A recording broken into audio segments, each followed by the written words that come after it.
The autumn of 1891 brought with it an unseasonable chill that seemed to permeate not merely the fog-shrouded streets of London, but the very souls of its inhabitants. It was on such a morning, when the gas lamps still flickered weakly against the grey dawn, that Mrs. Hudson ascended the 17 steps to our lodgings at 221B Baker Street with more than her usual urgency. "Mr. Holmes," she announced breathlessly, "there's a gentleman below who insists he must see you immediately. He appears quite beside himself, sir." Holmes, who had been examining a peculiar stain upon a handkerchief through his magnifying glass, looked up with that familiar gleam of interest that I had come to recognize as the prelude to adventure. "Show him up, Mrs. Hudson. Watson, I believe our morning's chemistry experiments must yield to more pressing matters." The man who entered our sitting room was of middle years, impeccably dressed in the manner of one accustomed to refinement, yet his countenance bore the unmistakable marks of distress. His dark hair was dishevelled, his usually pristine collar askew, and his hands trembled as he clutched a silk top hat. "Mr. Holmes," he began without preamble, "I am Professor Cornelius Blackwood, Director of the Royal Conservatory of Music. I come to you because Scotland Yard has proven inadequate to the peculiar circumstances of this case." Holmes gestured to the chair opposite his own. "Pray sit down, Professor. Watson, would you be so kind as to pour our visitor some brandy? I perceive, sir, that you have had precious little sleep, and that you have walked here in considerable haste despite the inclement weather." Professor Blackwood accepted the glass with a grateful nod. "Your reputation for observation is well deserved, Mr. Holmes. Indeed, I have not slept since the events of 2 nights past. One of our most promising students, Miss Evangeline Ashworth, has vanished under circumstances that defy rational explanation." "Vanished, you say?" Holmes leaned forward, his fingers steepled beneath his chin. "Tell me everything, Professor. Omit no detail, however seemingly insignificant." The Professor drew a shuddering breath. "Miss Ashworth was, a soprano of extraordinary talent. She had been with us for 2 years, having come from a modest background in Yorkshire. Her voice was, well, Mr. Holmes, in 30 years of musical instruction, I have never encountered its equal. Pure, powerful, with an almost supernatural quality that could move even the most jaded critic to tears." "You speak of her in the past tense," I observed. "I fear I must, Dr. Watson. 3 nights ago, Miss Ashworth gave her debut recital in our main hall. The performance was nothing short of triumphant. She sang selections from Mozart's Don Giovanni, Handel's Messiah, and concluded with a haunting piece she claimed to have composed herself, a most unusual composition that seemed to weave together melodies I had never heard, yet which struck the audience as strangely familiar." Holmes's eyes narrowed. "This original composition, you found it unusual in what manner?" "The harmonies were unsettling, Mr. Holmes. Beautiful, yes, but with an undercurrent of something darker.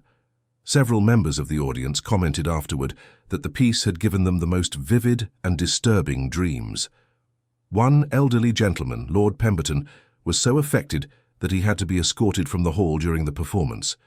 "And Miss Ashworth herself? How did she appear during this recital?" "That is perhaps the most troubling aspect," Professor Blackwood replied, his voice dropping to barely above a whisper. "Throughout the evening, she seemed almost possessed. Her eyes held an intensity I had never witnessed before, and during the final piece, she appeared to be singing not to the audience, but to some unseen presence in the empty balcony boxes." Holmes rose and began his characteristic pacing before the fireplace. "Continue, Professor. What occurred after the recital?" "The performance concluded to thunderous applause. Miss Ashworth took her bows and retired to her dressing room, as was customary. I personally congratulated her on her triumph and left the conservatory at approximately 11 o'clock.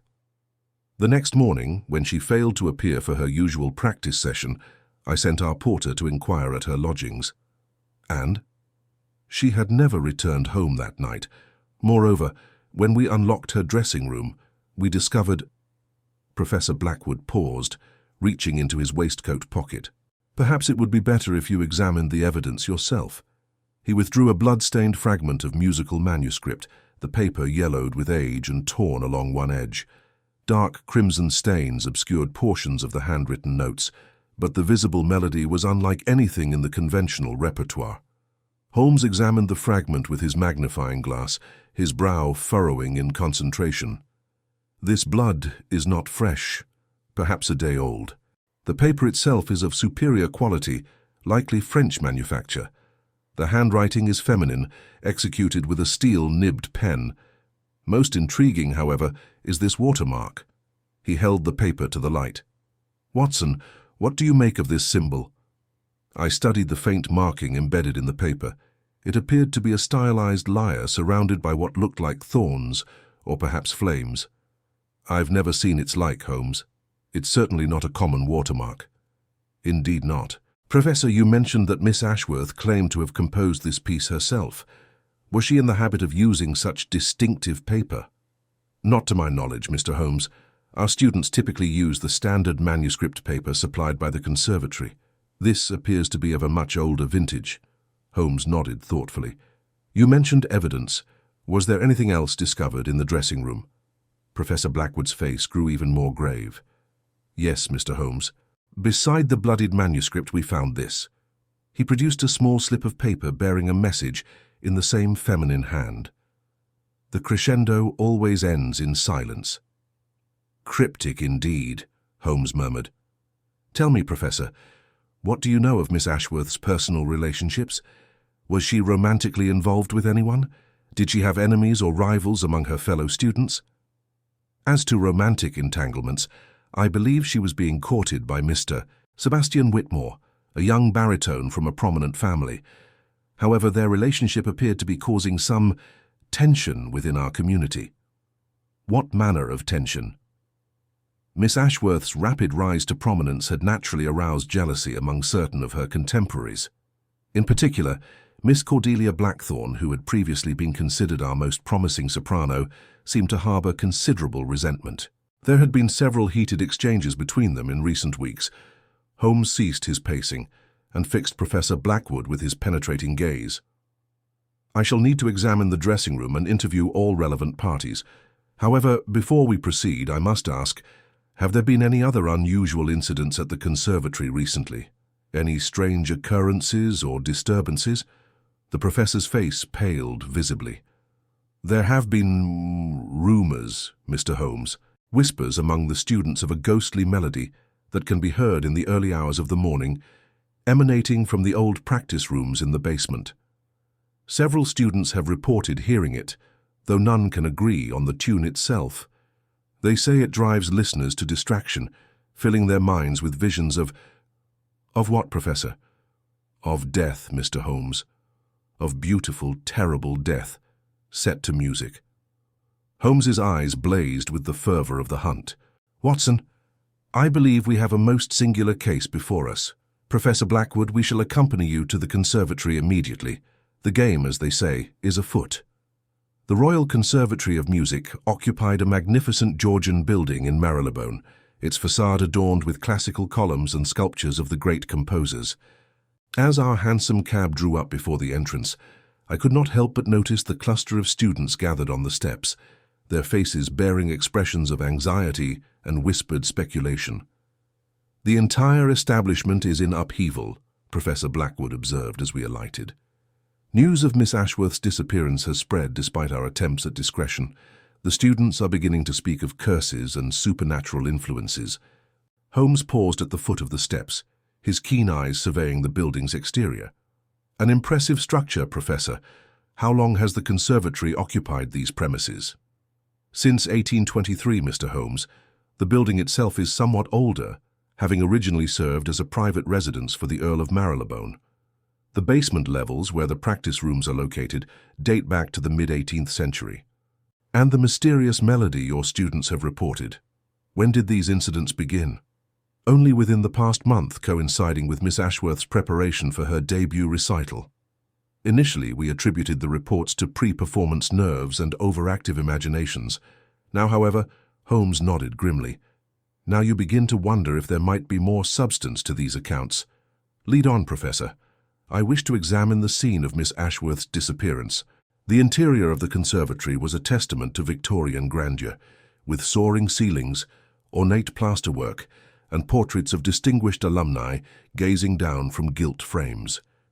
Yet even in daylight, filtered through tall windows, there was something oppressive about the atmosphere, a sense of secrets lurking beneath the polished surface. Professor Blackwood led us through a maze of corridors lined with practice rooms, from which emerged the muffled sounds of scales and arpeggios. Students we passed fell silent at our approach, their eyes following us with a mixture of curiosity and unease. "The main hall is this way," the professor explained, pushing open a set of heavy oak doors. "Miss Ashworth's dressing room adjoins it." The concert hall itself was magnificent, capable of seating perhaps 300 patrons. The stage dominated one end, backed by an impressive pipe organ, while tiered galleries provided additional seating. However, it was the balcony boxes that drew my attention, ornate private viewing areas that hung like dark mouths above the main floor. "Professor," Holmes called out, his voice echoing in the vast space, "which of these boxes were occupied during Miss Ashworth's recital?" The lower boxes were filled with distinguished patrons and critics. The upper gallery, however, was largely empty. We rarely use it except for our most well-attended performances. Holmes walked to the center of the hall and stood facing the stage. "Yet you mentioned that Miss Ashworth appeared to be singing to someone in the empty balcony boxes. Which box, specifically?" Professor Blackwood pointed to the central box in the upper gallery. "That one, Mr. Holmes. She seemed transfixed by it during her final song. Several audience members commented on her peculiar behavior." "Most interesting. Now, if you would be so kind as to show us the dressing room." The dressing room was small but elegantly appointed, with a mirror surrounded by gas lamps, a changing screen, and a small table for cosmetics and personal effects. Holmes immediately began his examination, his magnifying glass moving methodically over every surface. "The bloodstains are concentrated here," he observed, indicating a spot near the dressing table. "Note the pattern, Watson, not the result of a violent struggle, but rather as if someone had been writing while wounded. The drops are precise, deliberate." I studied the crimson marks on the carpet. "You believe Miss Ashworth was injured while composing that fragment we examined?" "So it would appear. Yet observe," Holmes pointed to the mirror. "No signs of disturbance. The cosmetics remain neatly arranged, the costumes undisturbed. Whatever occurred here, it was not the result of an attack or abduction in the conventional sense." "Then what do you propose happened, Mr. Holmes?" Professor Blackwood asked, his voice tight with anxiety. Holmes straightened, his expression grave. "I propose, Professor, that Miss Ashworth left this room voluntarily, but not before completing some urgent task that required her to continue writing despite being injured. The question that remains is, what was so important that she would risk her life to document it?" Before the professor could respond, a commotion erupted from the corridor outside. Raised voices, the sound of running footsteps, and above it all a woman's scream of terror. Holmes was at the door in an instant, with Watson and the professor close behind. In the hallway, we found a young woman collapsed against the wall, her face pale as alabaster, while several students clustered around her in evident distress. "Miss Fairfax," Professor Blackwood exclaimed, rushing to the woman's side. "Whatever is the matter?" The young woman, a student of perhaps 20 years with auburn hair and striking green eyes, struggled to speak through her obvious shock. "Professor, I heard it again, the melody. But this time I saw her." Holmes knelt beside the distraught student. "Miss Fairfax, I am Sherlock Holmes. Tell me precisely what you saw. Leave nothing out." "I was coming from the practice rooms in the basement," she gasped. "I heard the most beautiful haunting melody echoing through the corridors. I followed the sound, and it led me to the old chamber at the very end of the basement level, the one that's been sealed for years." "And what did you see there?" "The door was open, Mr. Holmes. Inside there was a faint light, and I could see Miss Ashworth standing at an ancient piano, playing and singing, but her dress was torn and stained with blood, and her eyes—" Miss Fairfax shuddered. "Her eyes were not her own. They were filled with a terrible knowledge, and when she looked at me, I felt as though I was staring into the abyss itself." Holmes's expression grew intensely focused. "This sealed chamber. How long has it been closed, Professor?" "Since before my tenure," Professor Blackwood replied, his voice barely above a whisper. I was told it was deemed structurally unsound. The door has been locked for decades. Yet Miss Fairfax claims to have seen it open. Watson, I believe we must investigate this mysterious chamber immediately. The solution to our puzzle may lie in the depths of this building, where the very foundations hold secrets that have been buried for far too long. As we prepared to descend to the basement levels, I could not shake the feeling that we were about to uncover something far more sinister than a simple disappearance. The very air seemed to thrum with an otherworldly energy, and I found myself wondering whether Miss Ashworth had truly vanished, or if she had been drawn into something from which there might be no return. The basement of the Royal Conservatory was a labyrinth of narrow corridors and practice rooms, each one bearing the acoustic scars of countless hours of musical endeavour. Gas lamps flickered weakly in their sconces, casting dancing shadows that seemed to move independently of their flames. The air was thick with the mingled scents of old wood, sheet music and something else, something indefinable that made my skin crawl. Holmes led our small procession with his characteristic confidence, though I noticed his hand resting near the revolver concealed beneath his coat. Professor Blackwood followed closely behind, his face pale but determined, while Miss Fairfax, despite her earlier terror, had insisted on accompanying us to show the way. "The chamber is at the very end of this corridor," she whispered, her voice barely audible above the echo of our footsteps. "I've passed it hundreds of times, but I've never seen the door open before today." As we progressed deeper into the basement, the temperature seemed to drop perceptibly.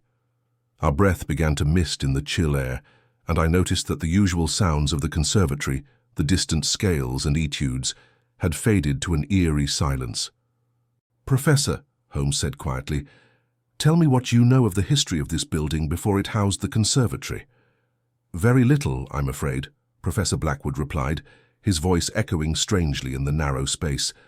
"The records from the Earl of Marylebone's residence were lost in a fire.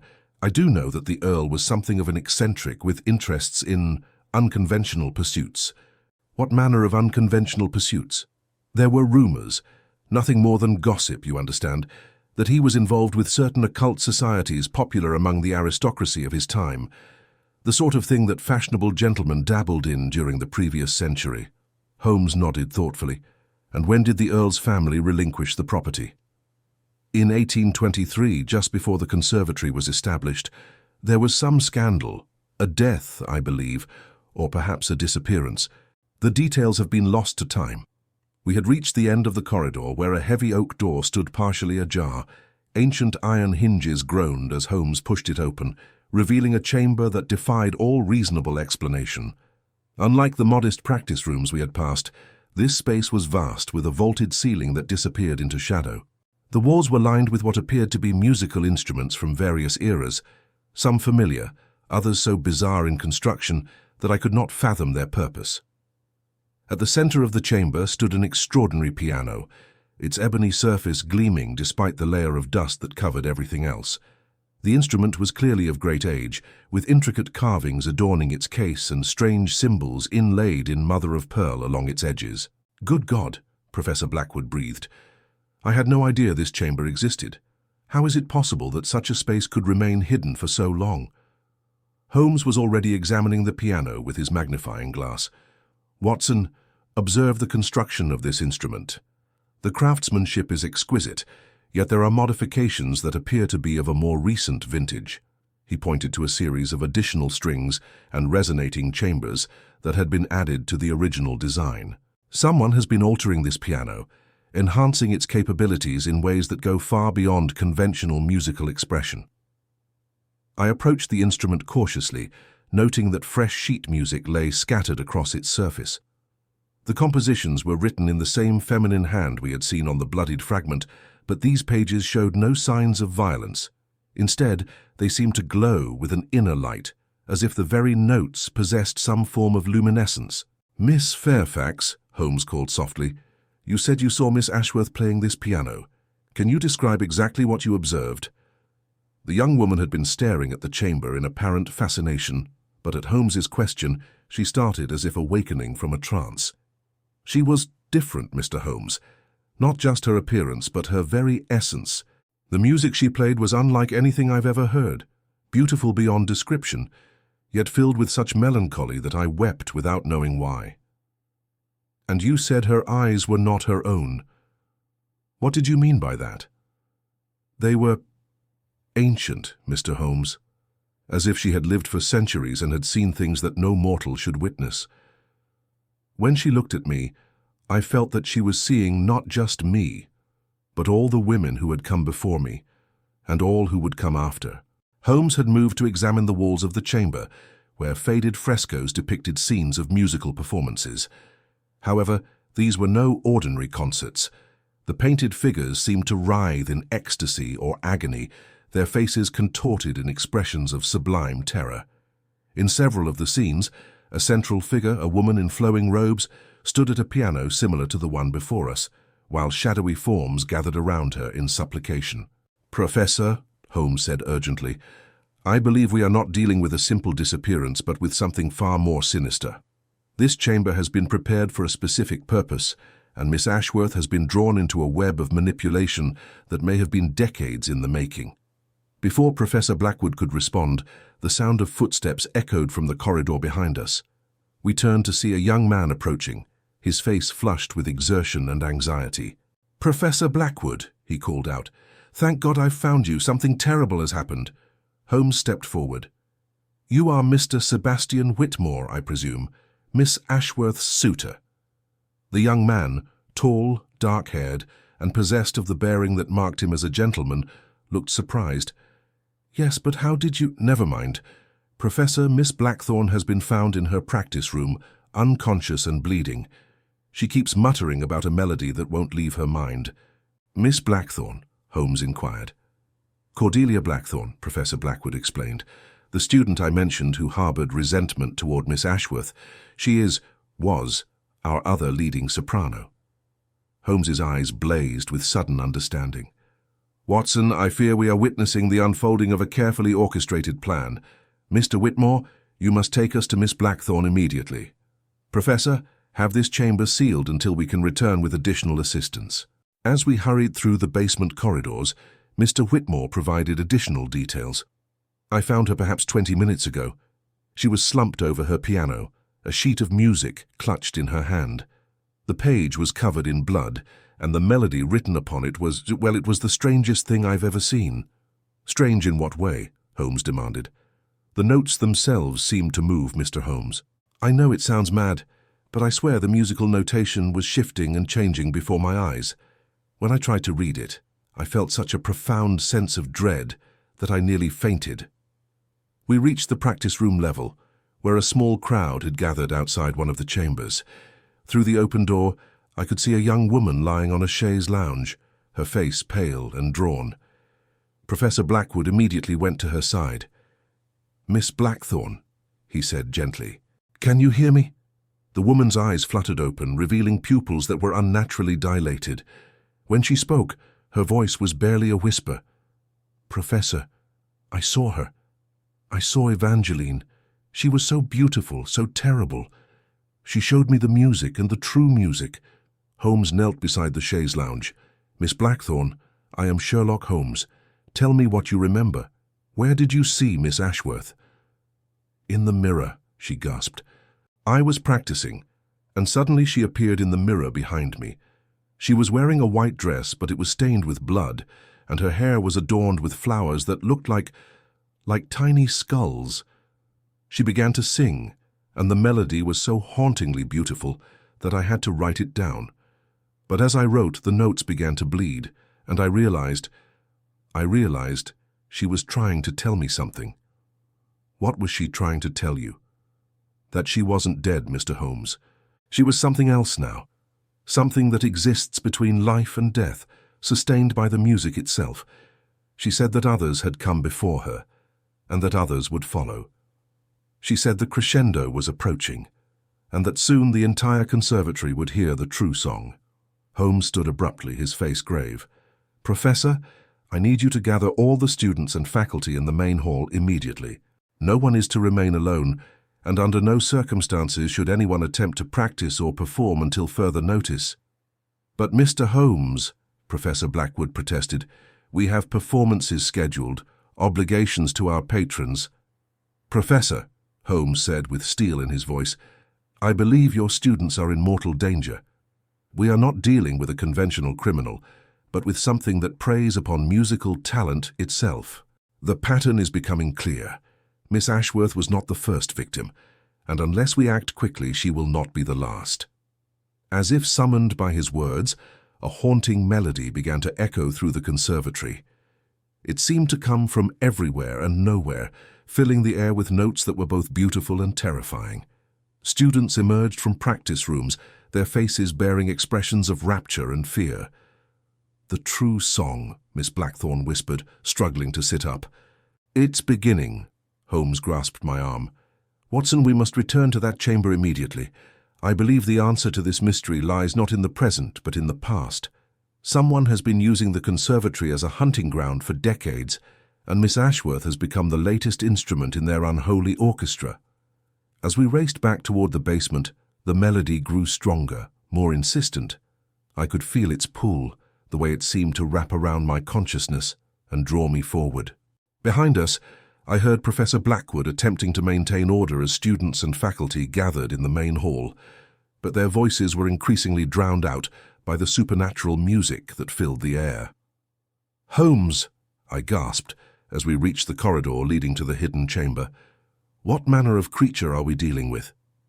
Not a creature, Watson, he replied grimly. A person. Someone who has discovered how to use music as a weapon, and who has been perfecting their technique for far longer than any of us imagined. The question is, are we too late to save Miss Ashworth, or has she already become an instrument of her captor's will? The door to the chamber stood wide open, and from within came the sound of the antique piano being played with supernatural skill. As we approached, I could see a figure seated at the instrument, a woman in white, her dark hair cascading over her shoulders as her fingers danced across the keys with inhuman precision. But as we drew closer, I realized with mounting horror that this was not Miss Ashworth at all. The woman at the piano was elderly, her face bearing the marks of decades, yet her movements possessed the fluidity of youth. And standing beside her, as if in attendance, was the missing soprano herself, her eyes vacant and her lips moving in silent harmony with the melody. "Welcome, Mr. Holmes," the elderly woman said without turning from the piano. "I have been expecting you. My name is Madame Zelda Karnstein, and I have been waiting a very long time for someone of your intelligence to discover my work. Perhaps you would care to hear the crescendo that will complete my masterpiece. The sight that greeted us in the hidden chamber was one that shall haunt my dreams until my dying day." The elderly woman, Madame Karnstein, sat at the supernatural piano with the poise of a concert virtuoso, her gnarled fingers moving across the keys with impossible dexterity. The melody that emerged was not merely music, but something far more profound and terrifying, a composition that seemed to reach into the very soul and reshape it according to the performer's will. Miss Ashworth stood motionless beside the piano, her once vibrant eyes now glassy and vacant. She appeared to be in a trance, her lips moving soundlessly, as if singing along to some inner harmony that only she could hear. Her white dress was indeed stained with blood, and I could see fresh cuts upon her hands and arms, where she had been forced to write the cursed musical notations. "Madame Karnstein," Holmes said, his voice steady despite the otherworldly atmosphere that pervaded the chamber. "I must compliment you on your patience. Decades of preparation, carefully selecting and grooming your victims, all leading to this moment. But I confess I am curious about one thing. Why reveal yourself now?" The elderly woman's fingers never paused in their intricate dance across the keys. "Because, Mr. Holmes, my work is finally nearing completion. For 60 years, I have been perfecting the art of musical possession, learning to transfer consciousness from one vessel to another through the medium of song. Each student who has disappeared from this conservatory has contributed to my understanding, and now I am ready to achieve true immortality." "You speak of transferring consciousness," Holmes observed, taking a cautious step closer. "I deduce that you are not merely controlling these young women, but inhabiting their bodies. The question remains, what happened to the original Madame Karnstein?" A smile played about the woman's lips, transforming her aged features into something both beautiful and terrible. "How perceptive of you, Mr. Holmes. The body you see before you belonged to a promising young violinist named Catherine Whitmore. She arrived at the conservatory in 1891, full of hope and talent.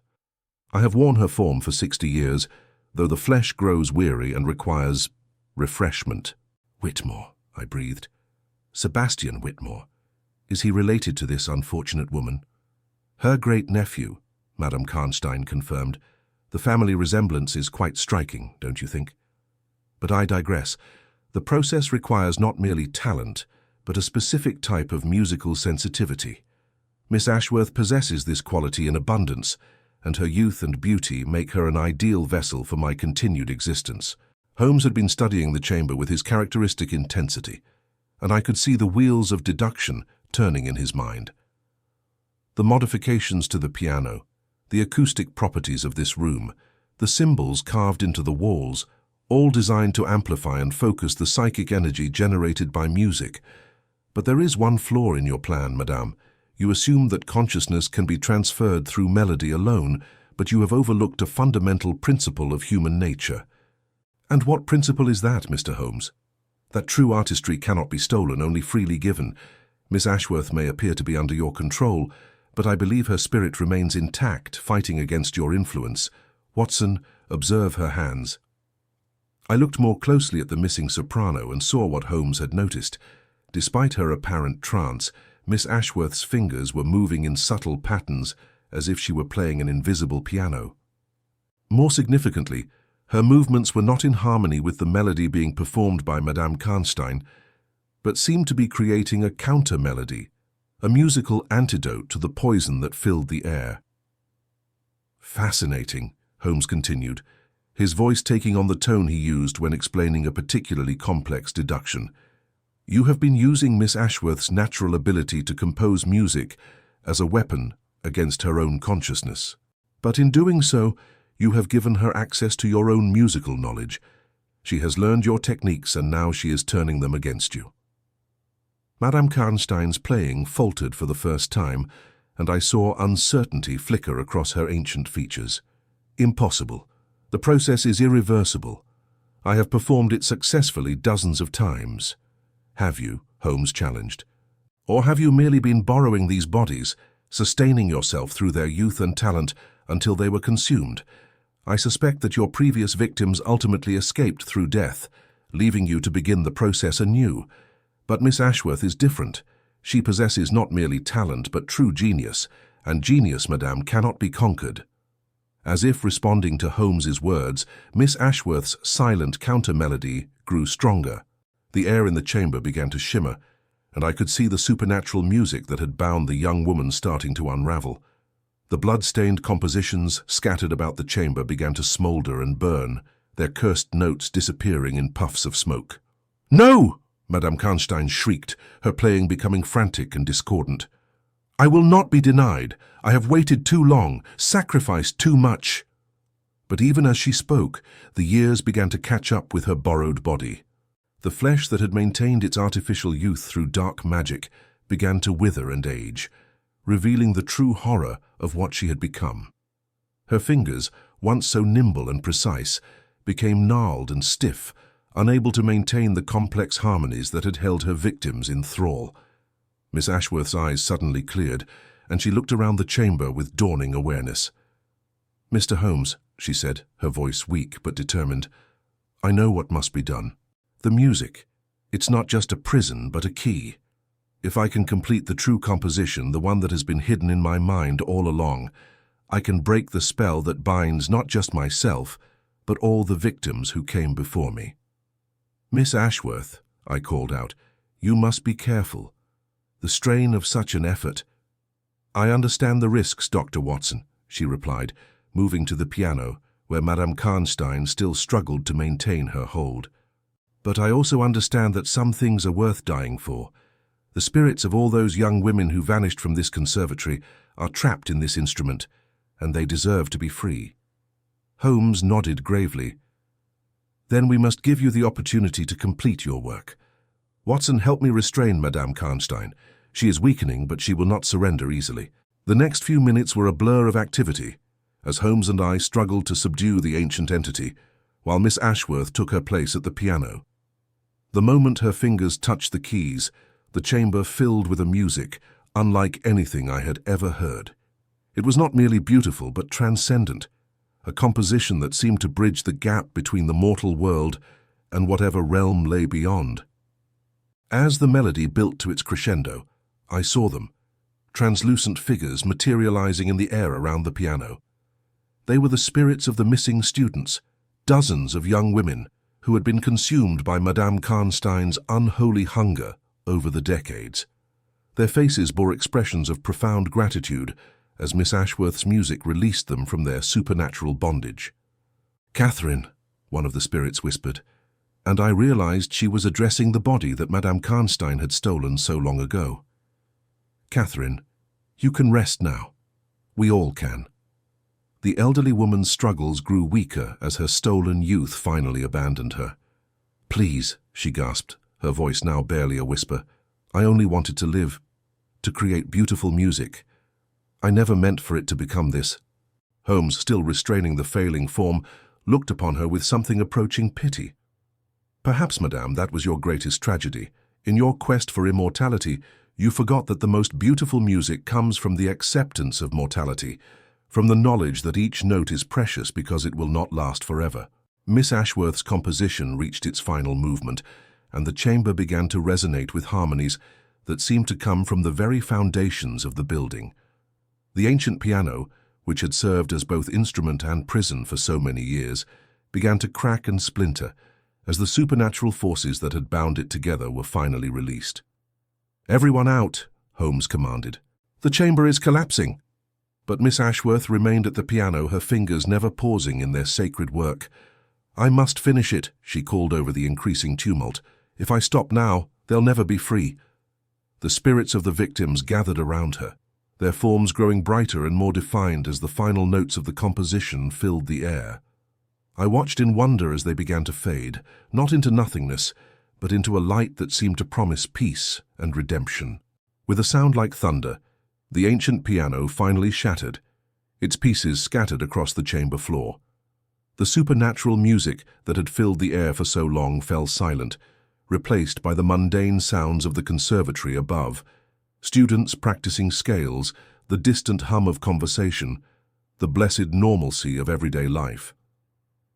Miss Ashworth collapsed from exhaustion, but her eyes were clear and bright. Holmes and I rushed to her side, helping her to her feet as the chamber around us began to settle into ruin. "Is it over?"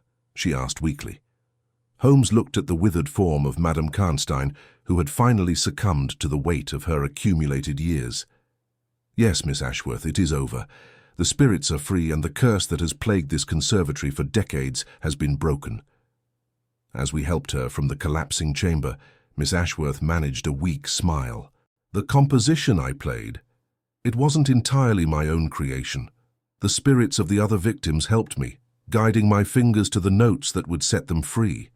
In the end, we created something beautiful together." Professor Blackwood and the other members of the conservatory met us in the basement corridor, their faces filled with relief and wonder. The supernatural atmosphere that had pervaded the building was gone, replaced by the natural acoustics of a place dedicated to the pure pursuit of musical excellence.